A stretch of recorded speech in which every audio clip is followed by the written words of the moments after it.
ushaka yatse umushahara mwinshi. Uriya yari afite abakiriya benshi hariya rero barahagera bose by'ingenzi.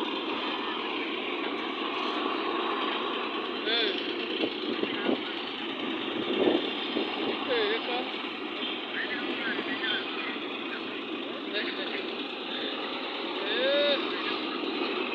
akurikira nabimenya azajya ajya kunywerayo.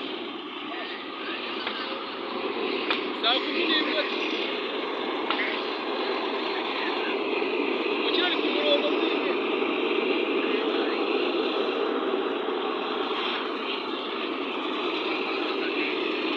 Uzamuha wakoze kuba Kanumbi ahembwa buri wa gatanu nimugoroba kabisa. Uzamuhamagara umushotora umugurire kamwe gusa.